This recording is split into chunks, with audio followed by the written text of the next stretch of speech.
Bonjour à tous les fans du Real Madrid et fans de football en général, j'espère que tout le monde va bien. Normalement les gars, et je dis bien normalement, on devrait arriver enfin dans la dernière ligne droite, dans les 7 derniers jours de ce que j'appelle moi le pire feuilleton de triangle amoureux toxique de l'histoire de l'humanité, voire de l'histoire du football tout court en termes business et relationnel. Parce que ce triangle PSG, Mbappé, Real Madrid, ça a cassé la tête et les balls de tout le monde pendant 2-3 ans.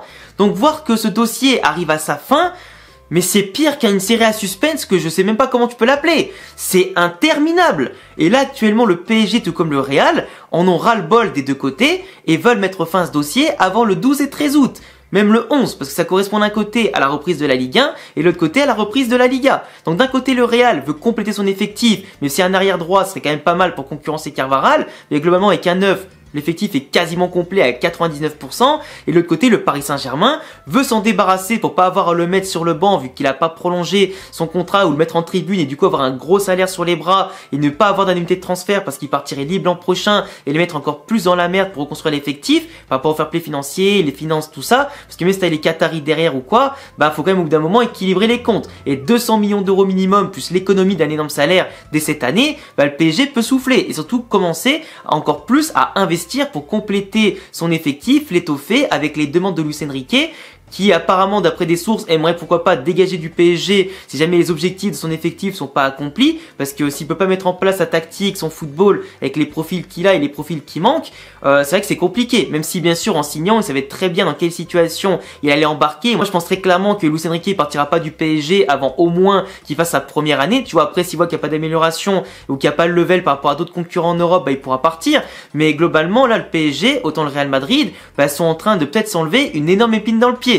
Parce que le PSG, voilà, doit finir son mercato et si ça traîne jusqu'au 30 août ou 31 août, bah forcément, c'est pas en 2 jours que tu refais tout ton mercato si Mbappé s'en va au dernier moment. Même si plus le temps passe, plus le PSG est sous pression et qu'ils devront baisser le prix pour que le Real enclenche la seconde et fasse une proposition sur la table que le PSG sera obligé d'accepter parce qu'Mbappé ne veut que le Real Madrid veut Mbappé et le PSG, même s'ils aiment pas le Real Madrid globalement, ils ont pas le choix parce que même si tu as 300 millions des Émirats, du Qatar, de Liverpool ou je sais pas qui, le joueur ne veut que le Real. Donc globalement, plus le temps passe, plus le prix va baisser. Mais le Real, dès qu'ils vont enclencher ça, en 48 heures maximum, tu verras que ce sera fini, l'affaire. Ce sera terminé. Sachant qu'en plus, par rapport au premier match de Liga que le Real doit jouer le 12 août contre Bilbao, match à l'extérieur, contre un bon adversaire, match pour entrer tambour battant dans la Liga à haute intensité, globalement, si tu as Mbappé, c'est quand même mieux pour te dire, vas-y on va gagner. Après t'as pas besoin d'Mbappé pour battre Bilbao, faut pas déconner non plus, tu vois. Si tu bats pas le Bilbao, même si c'est le premier match ou pas,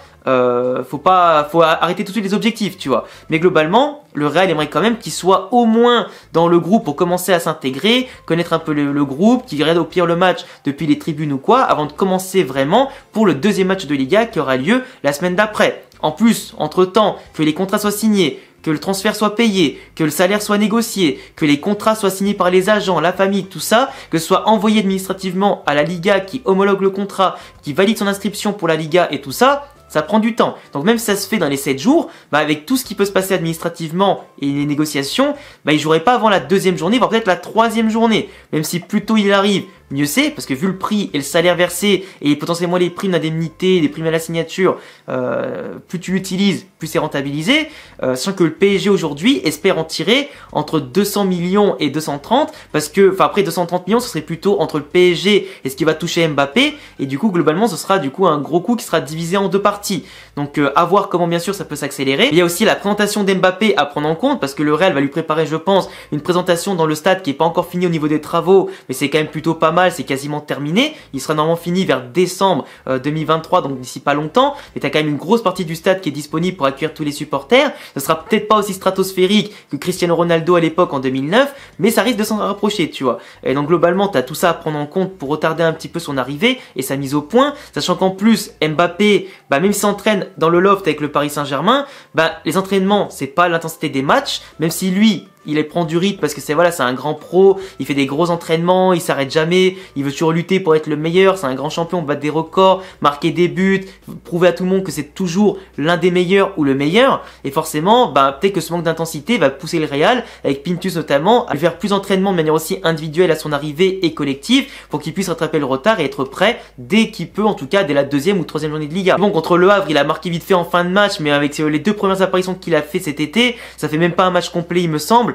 Donc tu vois, même s'il a été déjà décisif et que je pense que Mbappé, tu le mets dans un match de Liga ou Ligue des Champions, il sera directement décisif, même après une reprise de blessure ou une longue inactivité, c'est pas un problème. C'est quand même mieux d'éviter les blessures avec une bonne préparation ou une bonne mini préparation quoi. En plus Fabrizio, le fameux journaliste, en a parlé l'autre jour, mais Gonzalo Ramos du Benfica va venir pour 80 millions. Donc si le 9 est déjà sur la table, que t'as Neymar qui est revenu, que t'as déjà Asensio, que t'as déjà d'autres recrues, que t'as Kanginli, etc. et que t'en as d'autres qui vont arriver avec bien sûr l'argent du transfert de Mbappé, globalement tout va s'accélérer. Le PSG prépare déjà qu'il y ait Mbappé ou pas Mbappé, t'as déjà d'autres recrues qui arrivent à l'attaque pour étoffer l'effectif. Donc tout le monde se prépare déjà, il manque plus qu'un geste, que le PSG fixe son prix un peu plus bas, que le Real Madrid enclenche la seconde, et tout va se faire dans les 7 prochains jours. Et croyez-moi que le Real Madrid, si ça se fait pas dans les 7 prochains jours, je les connais. Ils sont capables d'attendre eux le 31, quitte à foutre dans la merde le Paris Saint-Germain. Dans cette histoire, c'est pas le Real Madrid vraiment qui est dans la merde. Le système d'Ancelotti, le 4-4-2, certes, il manque d'un attaquant de pointe, mais globalement, on sait qu'il y a peut-être plus d'automatisme, ça peut peut-être fonctionner au moins pour remporter la Liga et la Copa del Rey. La Ligue des Champions, ça m'étonnerait son numéro 9 de référence, mais le Real a déjà coché par exemple des neufs comme Vlahovic qui pourrait venir à la place d'Mbappé si jamais ça se passe pas, mais après c'est aussi à Mbappé de faire tout ce qu'il faut pour qu'il s'en aille. S'il reste dans sa position du mec, je m'en vais l'année prochaine pour faire le gentil et attendre que ce soit le PSG qui le dégage entre guillemets comme un malpropre pour sauver son image, c'est un peu chiant, tu vois. Surtout que, les gars, en vrai, moi, il y a un truc qui m'énerve dans tout ça. Quand on dit qu'Mbappé veut passer pour le gentil, en mode, moi, j'accomplis mon contrat, je reste jusqu'à l'année prochaine, je me donne une dernière chance de remporter la Champions League avec le Paris Saint-Germain, avant aussi les JO et l'Euro l'année prochaine. Sachant que tout le monde n'est pas dupe, il y a que les gens qui sont un peu incultes, qui sont loin du monde du football, qui pensent qu'il va passer pour le gentil. Nous, on sait très bien comment ça fonctionne dans ce business et tout ça. T'es cramé.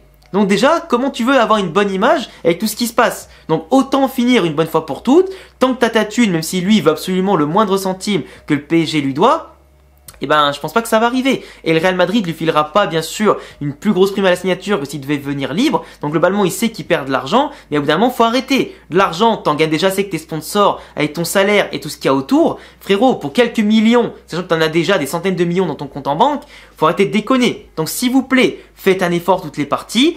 Terminer tout ça, Mbappé je le veux le plus rapidement possible au Real Madrid pour compléter l'attaque et l'effectif dans notre 4-3-3 ou 4-4-2 qui fera des ravages avec cette jeunesse dorée qu'on a au Real Madrid. Le PSG pourra se reconstruire, tant mieux pour eux, tu vois. Mais après, bon, si imaginons on le paye comme des gros rats 100 ou 120 millions en désespéré le 31 août, nous on fait des économies, le PSG dans la merde. Après ils avaient qu'à pas eux-mêmes se foutre dans la merde à l'époque quand ils ont signé ce nouveau contrat, tu vois, au lieu de le laisser partir au Real Madrid. Enfin bref, dites-moi ce que vous en pensez les gars, est-ce qu'il va signer le 12 août, le 13 août ou pourquoi pas le 31. Normalement les 7 prochains jours vont être décisifs. Je vous tiendrai bien sûr au courant un maximum avec mes vidéos et la suivi de l'actualité. N'hésitez pas à vous abonner, cocher la cloche si vous aimez le Real et le football en général. On se retrouve très vite pour des vidéos actu Real Madrid mais aussi actu mondial. Le petit pouce bleu ça fait plaisir, mes réseaux en description et à bientôt les gars pour prochaine vidéo. Ciao.